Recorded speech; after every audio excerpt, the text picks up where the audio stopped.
Welcome into Training Camp Insider presented by Gregory Industries. Nathan Zegura alongside the Browns legend Bernie Kosar. And Bernie, all the eyes of the football world were tuned into the Browns preseason opener in Carolina. They wanted to see Shador Sanders. He goes 14 of 23, 138 yards, 2 touchdowns, no interceptions, added 19 yards rushing, finished the quarterback rating over 106 in this one. So from one quarterback to another, what did you see from young Shador Sanders? I don't know how many superlatives I want to start out with, but they're numerous. And typically I'm trying to pretend to be cool and calm, don't want to get worked up from any one game in particular, one preseason game, but he was fantastic. And the transition of what we liked or what we talked at length about before the game and off air and before draft was how calm Shador is with his feet and his hips under duress, and you could only really test it out in live action. And Carolina played their starters early, and to see Shador have such calmness in terms of executing the plays, but then under duress execute throws down the field with the second and third reads, it was beautiful to watch. Yeah, poise. The moment was not too big for him. This is a guy who's absolutely not too big for him. No, he's been the spotlight his whole life. He goes out there. Let's go through a couple of plays that I wanted to get your opinion on. The first would be his first touchdown, rolling to the left, and I'm telling you, when you say that was a tight window throw, he had about enough space for the football to get through, layered over that corner who dropped off, and in front of the safety cover and Caden Davis. Just an absolutely beautiful ball. I think if you want to epitomize an awesome night, look at both those touchdowns. And the first one that you're referring to, you're right, rolling left, showing athleticism. Most right-handed quarterbacks don't want to roll left and then make a tight window throw across your body within the red zone like that. And that is what we've liked about Shador, the layered throw over the corner,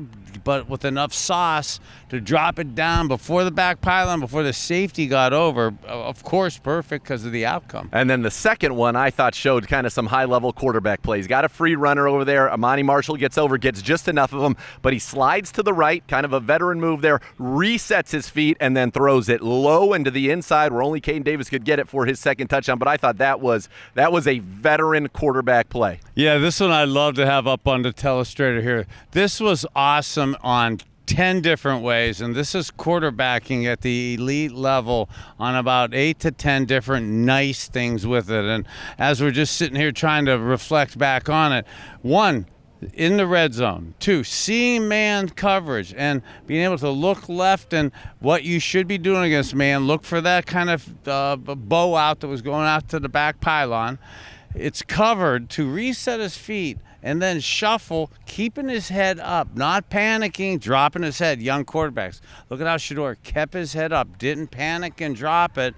And then when he shuffled and set, he didn't run. And then to set like that and throw a bullet on time, 4-6, he belongs in the NFL, and we're blessed right now to be watching that. Yeah, that was a very, very good play there. And even when you go back, when he was mic'd up, Kenny Pickett goes, way to get back to that read, to stick with that play, and gets Caden Davis. He also had a great throw out of the end zone, 3rd and long, 2 guys bearing down on him, backed up in his own end to Gage Larvidan on an inward breaking route that was 30 yards in the air on a rope. Any questions about his arm strength were certainly answered, I think, in this game. Yeah, arm strength, we've been out here. We're blessed to be out here in practice and see that consistently and daily his arm strength is more than good enough for NFL throws. And the transition to the game, and the transition actually better in the game. It sure did. And then he had a beautiful touch on one to Luke Flory, who made a great one-handed catch. Unfortunately, hurt his hamstring. Browns had to waive Flory today with an injury designation, but I know there's a lot of hope that he will be back here and on the practice squad this season. This is a little thing. This won't show up in the box score as a big play, but when the Browns went on their 3rd scoring drive, and by the way, great complimentary football. You get a punt return where they muff it, you recover it, boom, touchdown. Nick Needham gets a great interception off Andy Dalton, boom, you go down, you score again. But on that one, on 2nd down, Shador Sanders, maybe earlier in the game, may have tried to run or spin out, but there was a lot of pressure. What he wanted wasn't there, but he stayed calm and took the check down to Travion Williams in the flat. Now, again, it doesn't seem like a big play, but that picked up 5 yards. That got him down to the goal line so that they could run the ball in with Gage Larvidan on that jet sweep. But that, to me, was, again, subtle, and you saw as the game evolved, him learning and making the smart play. Subtle, excellent point there. To take a play that could have been 2nd and 20 or 2nd and 17 and turn it into 2nd and 6 or 2nd and 5, and that was a wide, and that was as a wide swing type check down. In the play action game, I think we'll see more of that for Shador, and I think this is going to help him evolve to keep doing more of that. And again, we'll be the beneficiaries of that because that's an addition to his game. And I think that's going to, give him some escapability on plays that were negative in college. A play on like the 4th down that was negative where he kept retreating back. Those will end up not part of his system because he's going to see now what to do in those situations. Absolutely. As you look at that, and again, a great job from Shador Sanders. Thought handled the operation well. We didn't really have penalties till the 3rd-string line came in, and a couple of those guys jumped prematurely. But good job there. Really a good showing overall. 30-10, the Browns go out and win. The depth of this football team. It was great to see Alex Wright back. He gets a sack. Aiden Huntington gets a sack. Julian Aquara, who's been a wrecker out here all training camp, he gets 2 sacks. And then really the Browns took care of the football. No giveaways in this game. 2 takeaways. Just overall a very solid performance. A phenomenally solid performance. And the phrase that, Nathan, you're saying that we've used a little bit through the year, and I really buy into it in the spirit of Marty Schottenheimer, complementary football. Yeah. And it's so needed. I've matured as I've aged, and this is something that is absolutely a core component of what will be successful in the NFL. And Cleveland right now is doing that. And we saw it Friday night. We certainly did. Strong showing Friday night, and this team picked up right where it left off today, especially on the offensive side today. Kenny Pickett was out there in 7-on-7, still limited. Dylan Gabriel did get some teamwork. Joe Flacco working with the 1, Shador with the 2s in those team periods. And let me tell you something. The offense was putting points on the board today. Njoku touchdown, Judy touchdowns, Gage Larvidan touchdown. Dylan, Kenny Pickett had 1 point, 3 straight touchdowns in that low red zone area. It was great to see. And then they get into 1-minute drill where you got to get down. The Browns' 1 defense did stop Joe Flacco on the 1 offense, but Shador Sanders, boom, boom, boom, 3 completions to set up a game-winning field goal. Just a great day for this Browns offense. Today's practice, the momentum that we continue with, and what Nathan's pointing out, we saw a lot of 12 and 13 personnel, 13 personnel in the red zone today, and that gives me even more amplify my excitement for the season and for the team, because we're going to be able to be physical running the ball with Conklin and DeJuan Jones and those 3 tight ends. Harold Fannon's doing phenomenal. We're seeing that we're going to be able to physical with them. And the creativity that Coach Stefanski, Coach Reeves have come up with the way they're throwing the ball in the red zone. It was a dominant offensive performance today. If you wanted to see the scoreboard lit up, today was the day for you. But the defense had its moments as well. And going back to that preseason game, we talked about Shador. Well, a couple of the other rookies, Mason Graham, he really stood out, generating pressures, running through double teams. And then Carson Schwesinger, the 33rd pick in this draft, 13 snaps, 6 tackles, 4 of them solo. Last year at UCLA, he led the nation in solo tackles. He was an absolute magnet. Got a chance to talk with him after practice today. Take a listen. What a great day. A little hot here out at Browns training camp, and super honored to be here with Carson. Carson, I got to ask you now, how do you feel after your first game, getting a taste of live action Friday night? Oh, I feel great. I think now it's just I just want more. That's all I want, really, is to go back out and keep playing. You know, when I watched it the other day and I see the game, and I've been watching this through training camp, and for the fans out there and, for yourself, I'm going to absolutely show my age, so I apologize for it. But the end of my career was with Jimmy Johnson, and he was so focused on defense, stopping the running game, and so believed from the inside out with speed. And he drafted Tim Bowens in the first round, and you get a big defensive tackle. And to see what we did with the defensive tackle in the first round, and then he took Zach Thomas later in the draft, and it didn't seem like the sexiest pick. And Zach Thomas now has a home in Canton, right down the street. So when I watch you play, I'm not saying this to be a suck up and to put over pressure on you with the fans and at the start of your career. But wow, do I see a similarity to Tim Bowens and Zach Thomas, and for you to to be in that type of energy level. Do you emulate your game after anybody? Yeah, I appreciate that, first of all, and I think it makes it a lot easier when you're playing behind the D-line we got and we have the secondary we have. Teams want to try and run the ball, and when you have that D-line, it makes it easy to find the ball behind it. And I think I'm always trying to take bits and pieces from people. One of the backers that was more when I was growing up was Kuechly, and just how he played the game, how he prepared, and then also when he was on the field, just always at the ball, always doing things like that is stuff I try to emulate. From an old quarterback perspective, looking at you here and all the compliments I just gave, I couldn't help, if I was a quarterback, game planning, knowing you're a rookie, and it would be my job to kind of pick you apart, isolate you, and work on you in the course of the game. So the league keeps working like that. You know you're going to be the focal point. You know you're getting a ton of reps and playing. How do you embrace that type of challenge? I think, like you said, just embrace it and go out there and be ready for it. But really, it's the preparation that's going to come into it, and going into the game having all the answers and being prepared for what I'm going to get, and knowing what I'm going to get is going to allow me to keep playing fast and keep playing physical. Hey, from the Mike middle linebacker perspective, Mac linebacker perspective, I like to kind of ask linebackers, because a lot of times linebackers should be asking me, but they typically don't, as to what's the quarterback looking at when I'm staring dead square into your eyes, or looking past you, but really I still see every movement you're making, and how to kind of manipulate coverage and manipulate your thought process with eye contact, and even trying to create confidence or fear, comes across in eye contact. Do you look at that? Do you look at your opposing quarterbacks and try to gauge them as the course of the game goes on? Yeah, I think it's almost the reverse for us is, like you said, you're either looking at the mic or looking at the guys behind us trying to see what's going on, and we're the same way. We're looking at the quarterback, looking at the back, seeing what the line's doing, so kind of getting all the pieces you can to really determine what the play is, even pre-snap formation and motions and things like that. And then also just knowing the defense we're in and what look the offense is giving us, and so what they think is going to work, whether we're in a 2 high or a 1 high, and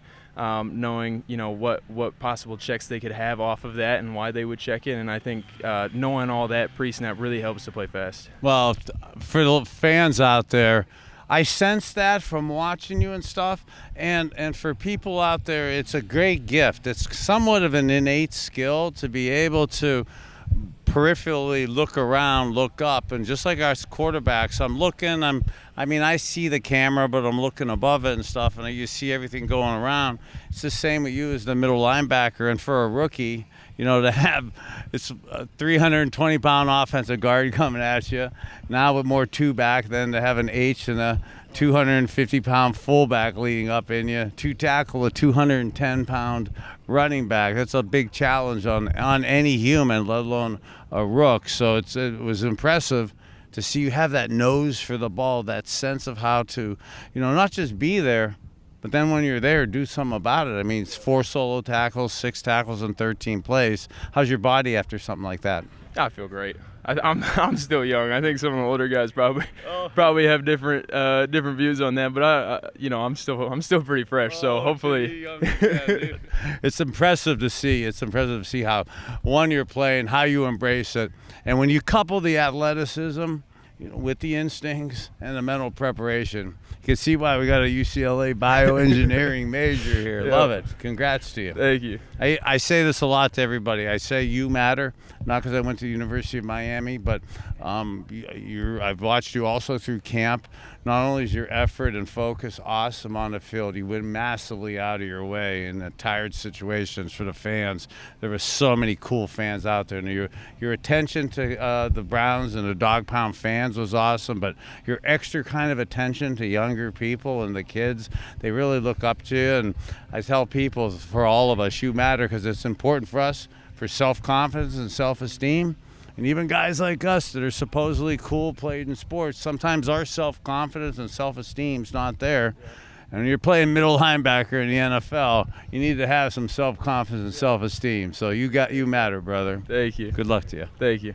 What a great kid, and he's going to have to be the quarterback of this defense, and certainly all reports from his linebacker coach Jason Tarver, from head coach Kevin Stefanski, are that this kid is up to the task, very smart, and just he's a big guy. He's a fantastic young man. I mean, a big guy, a smart guy, an instinctive guy, and he's here for me talking with him. To see the him as a person off the field's one thing, but just on the field's flat out impressive. So for us Browns fans, I love this combination coming in front of us with Mason Graham and Carson Schwesinger. You always talk about that symbiotic relationship between the good guys on the interior of the defensive line and the Mike linebacker behind him. You saw it back in Miami. Well, guess what? You can see how impressive he is on the field, but let's hear what that sounds like. We had Carson Schwesinger mic'd up. Where's the football? I think my head's uneven. Top of the morning. Yeah. That'll do it. Listen, I didn't know that was for me. I swear. It's okay. I thought, it was. Here we go, big. I get it. You could look like a clap, even It's though like it's right here, and I'm like, Palm left, ready? I'm good here. You don't watch film. Watch this. Gee, it's another good day. Captain America. So I woke up this morning, looked outside. What do you think? That'll do it. I'd say that does the trick. All you gotta do is just go around and talking to people. I don't talk to people. Oh yeah. I'm always fired up. I knew the first song today. No. Oh.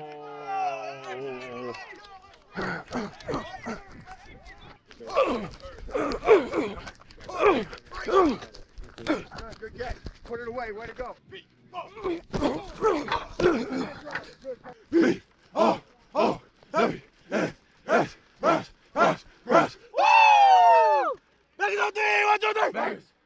Right. Nah, don't matter. Nice job, Harold Cannon. Yeah, Harold Cannon. first and last is crazy. What's full name? Yeah, but you can't. I don't think you could just go Harold. Who else is named Harold? Just, I mean, nice job, Harold. Sounds like an old person. That is. It's exactly what So, like, nice job, Harold Fannin. Hey, let's go, let's go, let's go. Hey, here we go. Hey, we got our bread and butter. Let's keep it. Let's keep the foot down. Yeah, moon. Scoop. What's a Rolodex? Hey, watch the sideline. Sideline. Rolodex, you talking serious? Go, Scott. Somebody just said Rolodex, and I always hear it. You never know. Oh, no, that's my dog, Cam. I root for my dog, Cam. So Rolodex is where in the old days Hey, on the I didn't desk, see you out there, you Cam. kept your addresses and contacts in there. Like You the roll it, phone, you but had to roll them around, and you just pick man. it'd be like note cards, in a way. So I'm it's old happy we school. don't have those. Yeah, but you don't have those. Yeah. No, I'm old enough to have had a Rolodex. You guys just have your cell phones. That's your Rolodex. Rolodex in your Thank you. pocket. All right. Have a good day. This hurt. How you guys doing? Hey, this is what we live for, running and hitting. Exactly. I got a lot of magic.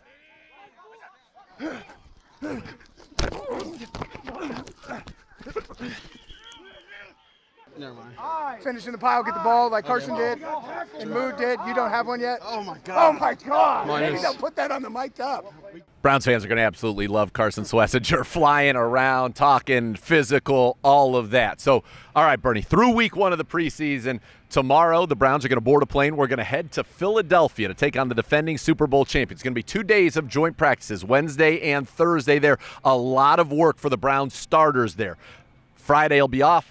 Game on Saturday, that'll be a lot of the 2s and 3s again, as we saw down in Carolina. And guess what? Training Camp Insider, we're going to give you all the action from Philadelphia. We'll be back on Thursday giving you kind of a synopsis of the prior 2 days of those joint practices. And then also Thursday night, 8 o'clock on News 5, it's the Training Camp Preview Special. So a lot coming your way, but Bernie, this is a big week. You're going to take on the defending Super Bowl champions. You want a measuring stick. You want to know where this team is at headed in the regular season. We're going to find out a lot next week. Yeah, absolutely. The measuring stick, and even in particular, maybe a niche within that is Philadelphia is really known for the awesome defensive line, awesome offensive line. We've been super proud and effective the depth of our defensive line. We're now going up against the Super Bowl champs who have the premier defensive line and depth, except they don't have Myles Garrett. So it'll be, again, a big test of physical football for our offensive line. And I think this is the type of stuff that's, albeit may not be pretty Wednesday and Thursday, may not be pretty Saturday afternoon.